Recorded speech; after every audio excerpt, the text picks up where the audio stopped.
우크라이나와 러시아의 전쟁이 2달 넘게 이어지고 있는 가운데 러시아가 전승절을 맞았습니다. 이를 계기로 우크라이나와 전면전 등을 선언할 것이라는 기존 전망과 달리 구체적인 언급은 없었는데요. 그 이유가 무엇인지 오늘 이 시간 전문가와 짚어보겠습니다. 박노벽 한국외대 국제지역대학원 초빙 교수 나와 계십니다. 어서 오시죠. 어서 오십시오. 네, 안녕하세요.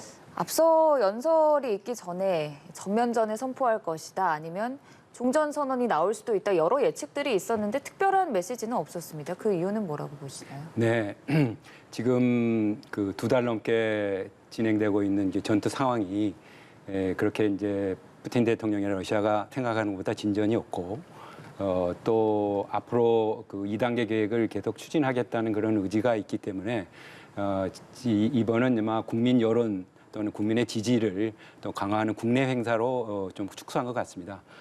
그렇지만은 이제 그 연설을 하면서 돈바스 지역의 이제 주민이라든가 러시아 안보를 보호하기 위해서 하는 전쟁이다라고 당위성을 상당히 강조를 했거든요. 그래서 이 부분에 대해서 앞으로 어떻게 구체화될지를 좀 더 지켜봐야 할 것 같습니다.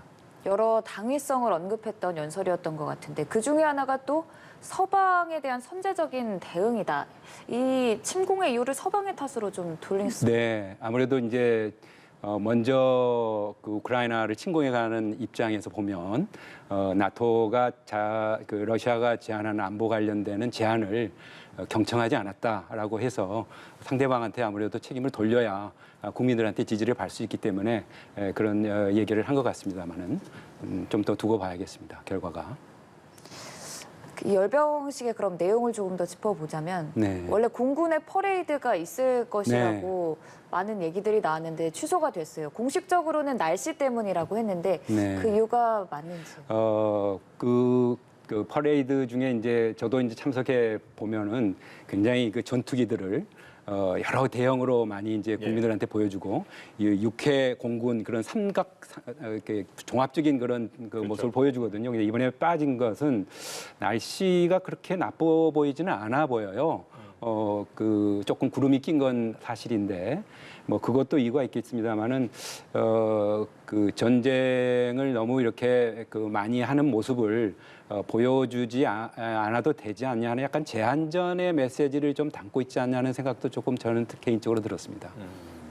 그럼 어찌됐든 연설을 들어보면 당위성을 부과하고 이거는 네. 서방에 대한 선제적인 대응이다라는 메시지가 주로 이루어지는 상황인데 네. 그러면 이 우크라이나와 러시아 사태가 서방 대 러시아로 조금 커지는 게 아닌지 이런 생각도 들거든요. 네, 사실 뭐 미국이나 나토가 그 무기 공급이라든가 여러 가지 지원을 하고 있죠. 저 바이든 대통령이 지난주에 뭐 330억 불 그게 뭐 러시아 국방비의 연 예산의 절반에 해당돼요. 어마어마한 큰 예산이거든요. 그 중에서도 이제 200억 불 정도가 이제 군사 지원이라는데 그런 거라든가 정보를 제공한다든가 그렇게 해서 러시아도 그걸 이제 그 전에 듣고 야 이거 러시아가 대리전 하자는 거 아니야 하고 공개적으로 그 비판을 했더라고요. 그러니까 당장 그냥 바이든 대통령하고 미국 국방부 대변인이 나와서 우리는 그런 뜻이 아니다라고 선을 딱 긋고 이거는 우크라이나가 정한 목표를 달성하도록 도와주는 거다. 그러니까 아무래도 직접 대결하는 건 부담스럽다. 그걸 원치 않는다는 메시지를 계속 보내고 있습니다. 직접적인 대결은 피하지만 어찌됐든 제재는 계속해서 가고 있습니다. 그렇습니다. 그 효과가 어찌 좀 발휘가 되는 상황인지. 네. 지금 뭐 석유 금수 문제라든지 제재라는 게 결국은 이제 상당히 그런 이제 정치적이고 또 상대방 국민들한테 심리적인 그런 효과를 내는 거거든요. 그래서 이번은 굉장히 그 은행 금융 부분이라든가 굉장히 제재가 굉장히 광범위합니다. 그래서 지금 당장 그 효과는 낮지 않을더라도 아마 연말까지 가면 러시아 GDP가 뭐 한 10% 이하 더 떨어진다든지 하여간 미 서방 측은 이번에 하여간 G20 선상에서 좀 더 나가게 하는 그런 효과를 장기적인 효과를 지금 노리고 있다고 합니다.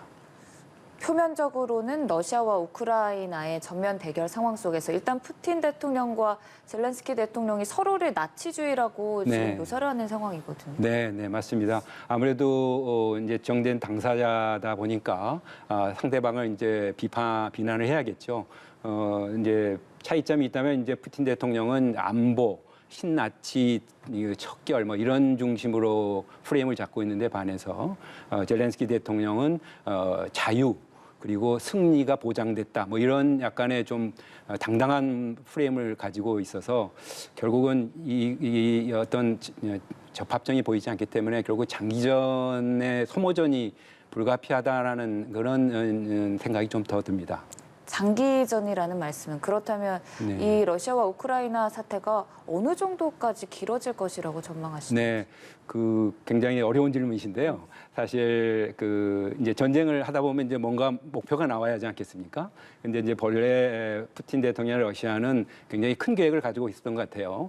지금 돈바스 남부 이렇게 얘기를 하지만 그 동안에 오데사도 막 폭격이 있었고 네. 네. 또 저기 몰도바 트랜스니스트리아 거기에도 뭐 긴장이 감돌고 그래서 소위 말해서 이제 노보러시아라는 계획이 있는 거 아니냐고 전문가들이 얘기했어요. 그게 뭐냐면 거의 중남부 동남부 이걸 다 아우르는 그런 계획을 생각했던 것 같고요. 지금은 이제 그 실현하기 어렵지만 젤렌스키 대통령은 지난 금요일 날 얘기하기를 자기들은 승리는 일단 대화를 하기 위해서는 전제 조건이 러시아군이 전부 국경 밖으로 나가든가 하여간 2월 24일 침공 전 상태로 러시아군이 빠져줘야 한다라고 굉장히 그 강하게 얘기를 했어요.